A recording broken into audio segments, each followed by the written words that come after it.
Most expats living in the Philippines have watched or at least seen the Filipina Pea. She's a popular YouTuber who makes videos explaining why things are the way they are in the Philippines.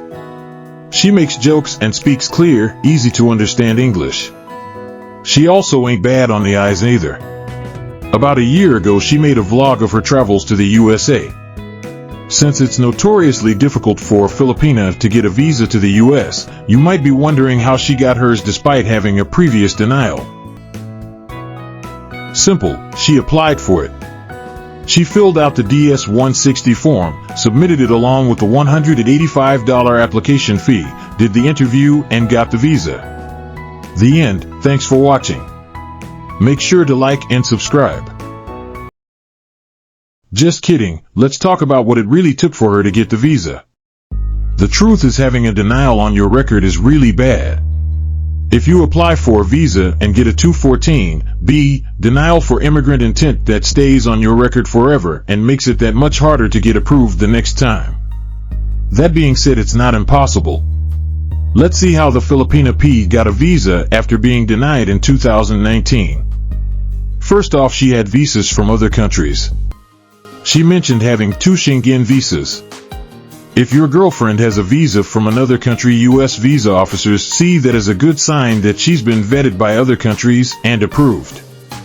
Having an Australian visa is the strongest, since those are notoriously difficult to get. For most legitimate Filipino tourists, their first international trip isn't to the US.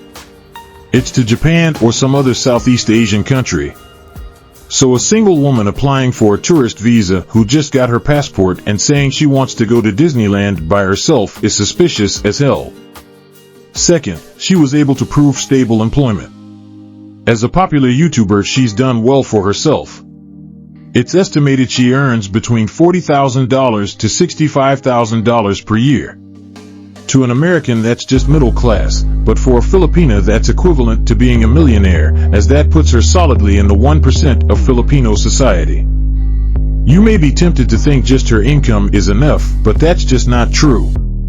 Rich people get denied US visas all the time. For example, the general of the PNP was denied a tourist visa. If you want me to make a video on this, let me know in the comments below. It's not just her income, it's that she has steady income. Having a steady income is almost more important than a high income. Boom and bust income, where earnings fluctuate significantly rather than remaining stable, is a red flag for a U.S. tourist visa because it raises concerns about financial stability and intent to return home. Consular officers assess an applicant's ability to fund their trip and return home without seeking unauthorized work. If your income varies widely, e.g., from freelancing, commissions, or seasonal work, it may suggest that you lack a steady financial foundation. This can make officers question whether you have strong enough economic ties to your home country or if you might overstay to seek work during low-income periods. As with most things in life, stability is the key. Third, her attitude. Visa officers don't like it when people come into the embassy and treat the interview as a mere formality. They don't just assess whether or not that person has enough money, but also whether they even want that person in the United States. Logic behind this is, if the guy is willing to be a douchebag to the symbol of American authority, the visa officer, how will he act once he's in the country?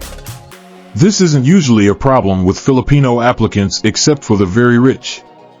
The problem with many Filipino applicants is that they're too humble and nervous. Nervousness is always a red flag in law enforcement.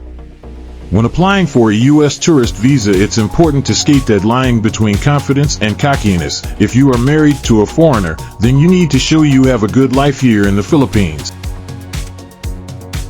If you want to get a tourist visa for your partner to the U.S., sign up for a consultation at busybodyvisa.com.